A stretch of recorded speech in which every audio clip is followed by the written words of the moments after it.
everyone. This is Cathy Zhang with the Sound of Hope News. Today, it will be myself to have this show with you.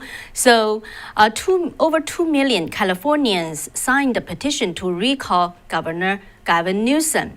But the governor said they are just a bunch of extremists. They are vaccination, or even like the QAnons theorists. So who are they? Are they really the extremists? And what's really the reason to recall Governor Newsom? And what does it mean for California? So at this episode, I will present to you my interview with California Assembly member Kiley to talk about all those questions, and also including as a Republican lawmaker in California, how is it like? And also the future of California. So just very quickly, actually, I just got off a press conference held by the Recall Governor Newsom 2020 just a minutes ago. They are having a press conference. Also, it's like a celebration for them because they just announced that actually the very accurate number so far as of today by 7 p.m. They have gathered 2,117,730 signatures. Okay, I said again, 2,117,730 signatures on their petition to recall Governor Newsom, and they are saying that they are still, opening mails and receiving the FedEx to just count the rest of the signatures. So it's far more than the threshold to recall Newsom, but obviously they have to go through a signature verification and to make sure that the California Secretary of State office really wanted to make sure those signatures are all valid for to prove that each one of them wanted to recall Governor Newsom. All right, so I will probably have share with you more about what this recall effort in another time, but today I will focus on what Assemblymember Kiley would like to share, because he actually had played a big role in recalling Governor Newsom. For those who don't really know about Assemblymember Kiley, he is a California State Assembly member representing the 6th District, which is in the area of Sacramento, northern and the eastern part of the Sacramento, the capital of California. And he's very young, only 36 years old. And he actually wrote a book called Recall Newsom, the Case Against America's Most Corrupt Governor.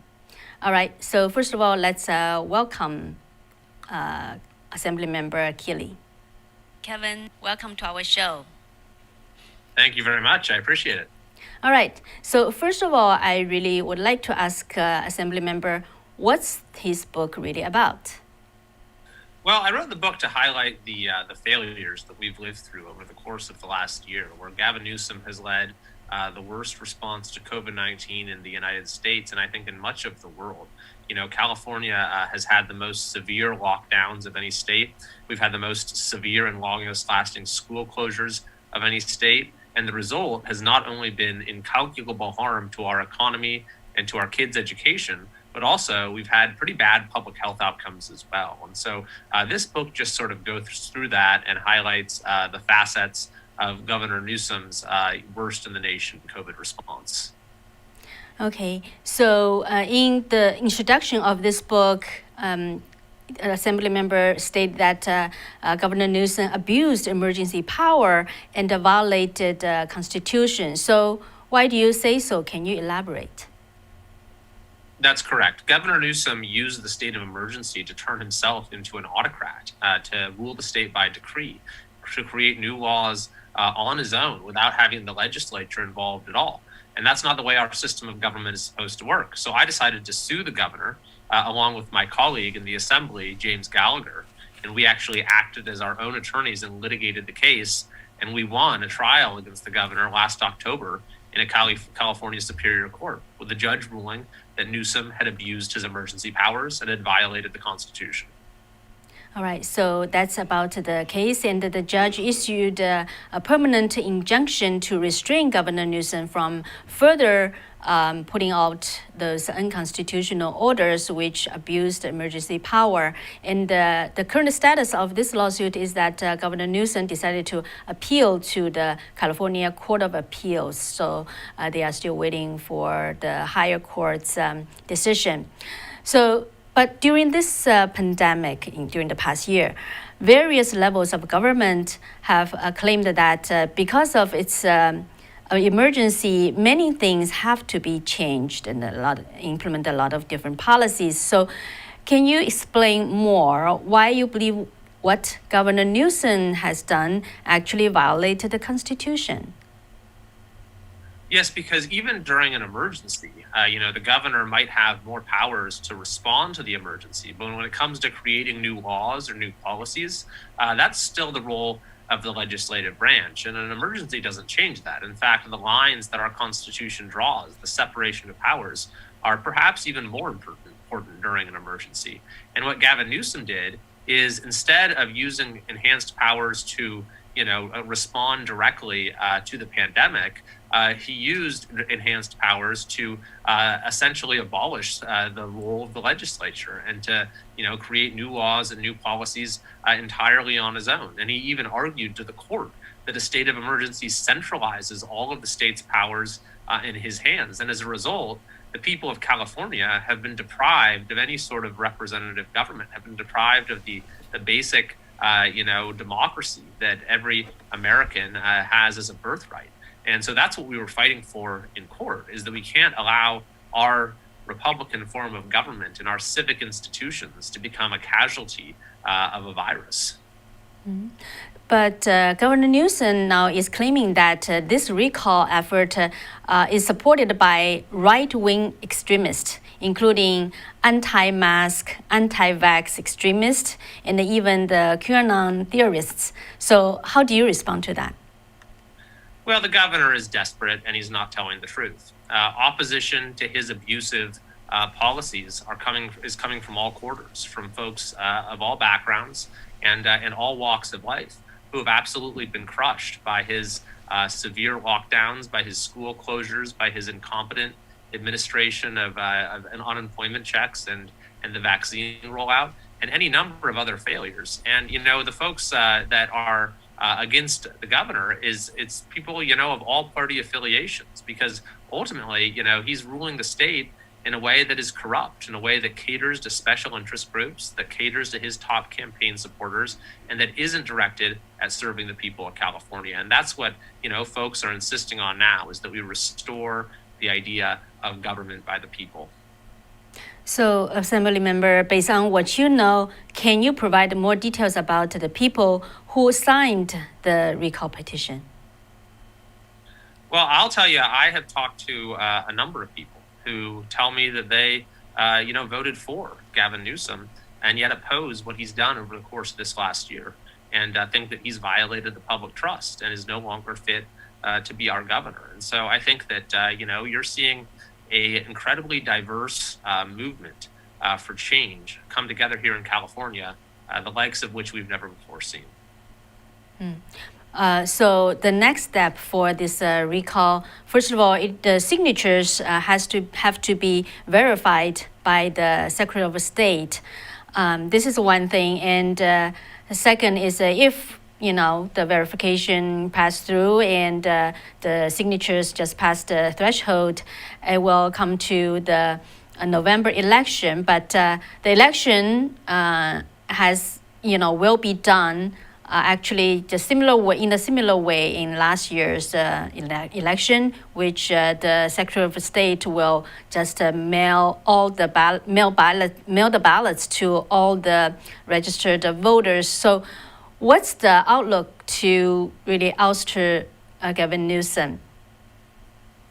Well, I think people expect that that Gavin Newsom is going to try to, tweak the rules in any way that he sees as favorable to his prospects, which, is, I think, just all the more reason why California is looking for new leadership. They're tired of having a corrupt political class that is there only to serve its own interests, there only to perpetuate its own power, and that has caused our state to decline for a long time and has left the people of California often feeling like they need to leave the state entirely just to get by. And so I think what you're seeing right now in California is a movement that is fundamentally about taking back control of our government, putting the people of our state back in charge, redeeming the idea of self-government and government by the people, and ending this dark era of special interest dominance and a corrupt political class that is driving California into the ground. So talking about for people to take back the control of government, election integrity to make sure the election is free and fair and transparent is probably the fundamental issue.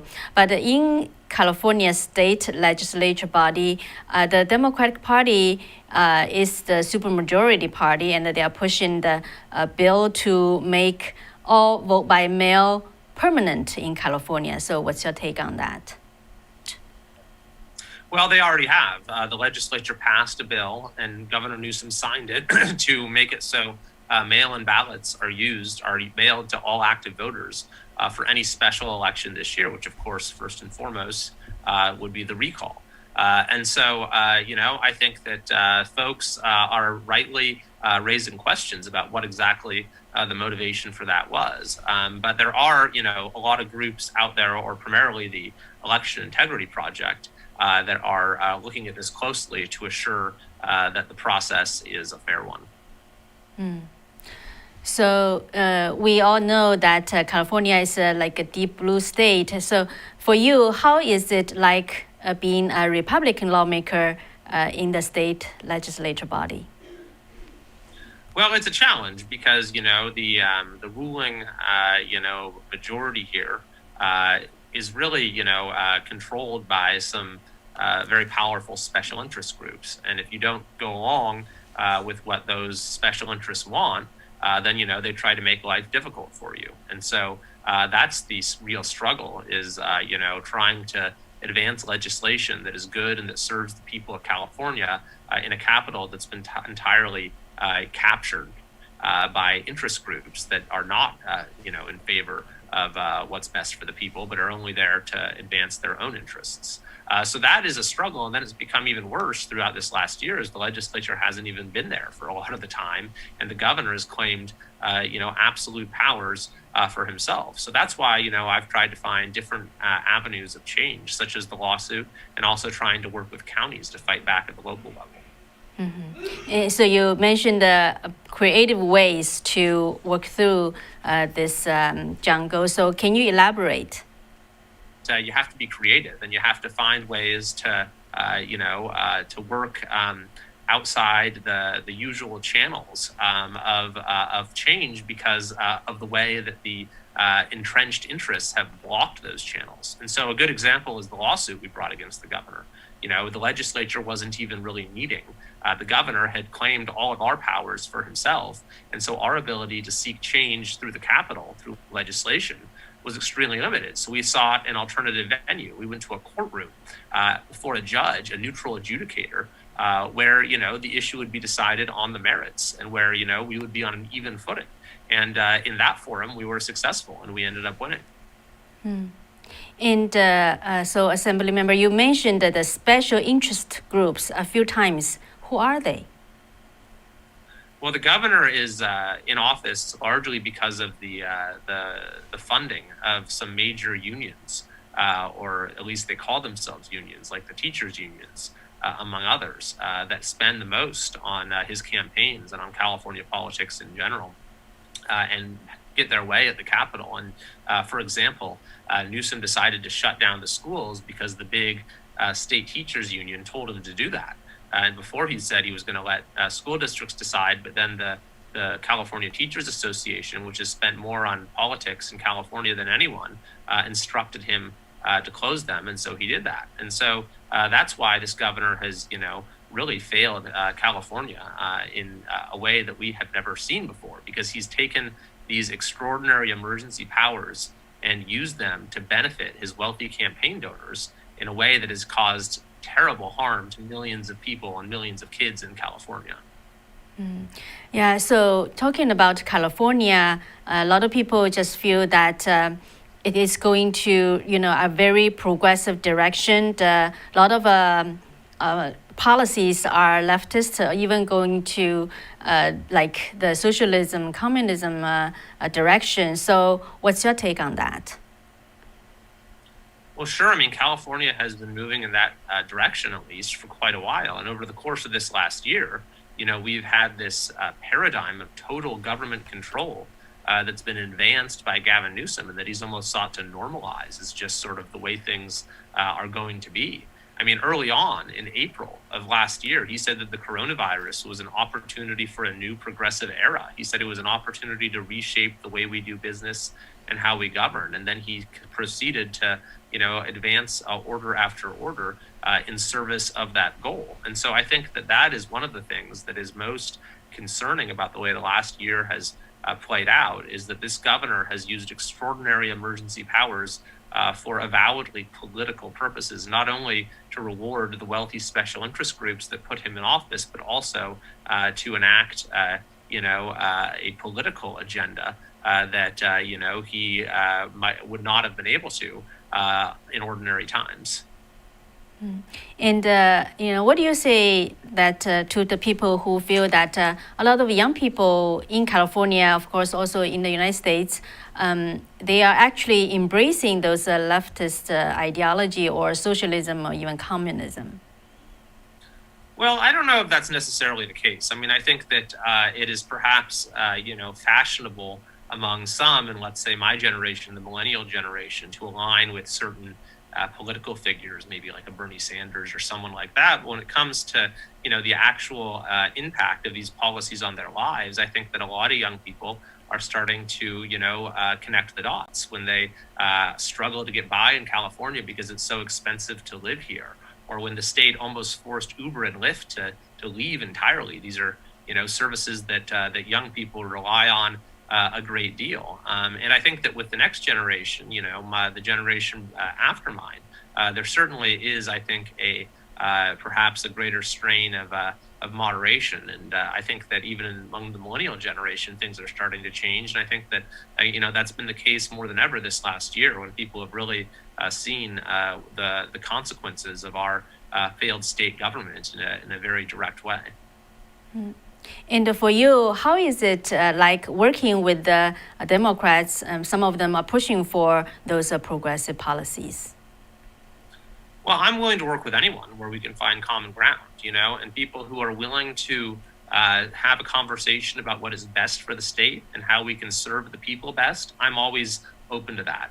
What's difficult is when you have people who are not interested in those conversations, but simply do whatever they're instructed to by, the special interests, lobbyists, and you can't really, have a meaningful conversation because it's all just pre-cooked. That's the problem with California. If we had honest conversations about what's best for our state among liberals and conservatives, I think that we could make progress. But unfortunately, we don't have those sort of conversations really happening much in our politics because there's just no room for it, because the policymaking process is dominated by special interests and by lobbyists. And, it's not driven by people of goodwill trying to come to, an honest sort of accommodation between their different viewpoints. And lastly, from your point of view, where is the hope for California? I think the hope is with the people. I think that right now we're seeing people throughout California become involved and engaged and taking action in a way that we've never seen before. And, in the past in California, the people have been shut out. We have a political ruling class that has tried to block access and input from the public in every way possible. But right now we're seeing millions of people saying, no, we're not going to let that happen any longer. this is our government. This is supposed to be a government by the people, and we're going to make that something real in order to save our state. Thank you, Kevin, for sharing with our audience. Yeah, my pleasure. Thank you for having me. It's great talking with you. All right, so that's California Assembly member Kevin Kiley. So how do you think? How confident are you with the recalling of California Governor Newsom? If you are from California, if you could, leave your comments there, that'd be great. But if you are just from other states or other areas, you could also just put on your comments. So, we'll see how people think. And from what I, got from Assemblymember Kiley, and also especially when I attended this Recall Governor Newsom's press conference just a few, it started like 1.5 hours ago. It really makes me feel that what the Assembly member saying that this recall actually is a movement to take back the control of our government and put people back in charge. So I kind of see that. I don't know if you agree. So yeah, let me know by leaving your comments there, because in the press conference, some people, they actually saying that they showed up, showed their face. They have been working behind the scenes for the past year, but they are showing their face, but they said, they are just Californians.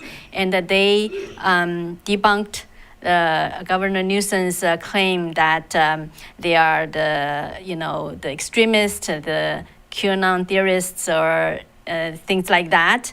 And they give some examples. I think it's very interesting. For example, there's a couple, they are from Los Angeles. I believe it's a Hollywood area. They work, their daily job actually involves those celebrities from Hollywood. And the husband is actually a Canadian. He cannot vote, but he has a shop which has a window. He always put on some very interesting figures on the window to attract people. But so this time actually is in the last Christmas, and he told his wife that his wish for the Christmas gift is to have a bus to come to in front of his shop to sign the petitions to recall Newsom. And his wife is a freelancer, a journalist. So she has a lot of contacts with the celebrities and other people with the organization. So they actually achieved that. And he really got a lot of petitions signed in front of his shop. And he said that from his experience, at least 30% of the people who signed the petition are Democrats, and some even voted for Governor Newsom as a governor. And they have another statistic saying that actually over 50% of the people who signed are Democrats in Los Angeles County. Of course, it's just a rough estimate. And this business owner also just shared that he realized it was a huge risk for him to put up the bus, and also on the window he had something about Recall Newsom, but he actually said that his business actually was not affected. He got a lot of support. So and also a lady who is responsible to just take the mails, people who mail the petition forms to her.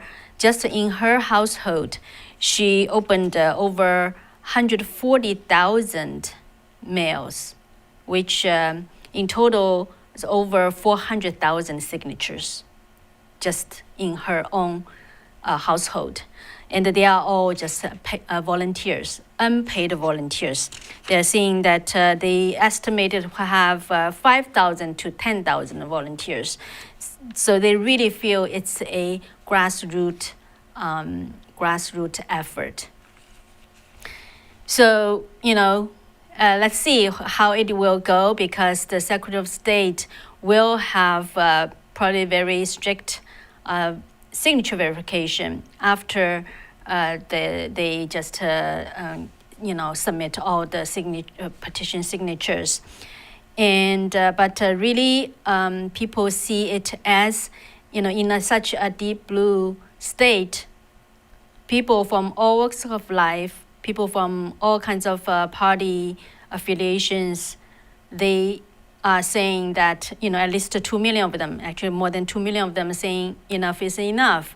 So how it will go? Will it really return California to a self-government and governed by the people direction, or maybe it's just a start, or who knows? But that's how these people feel tonight. They are really celebrating their efforts.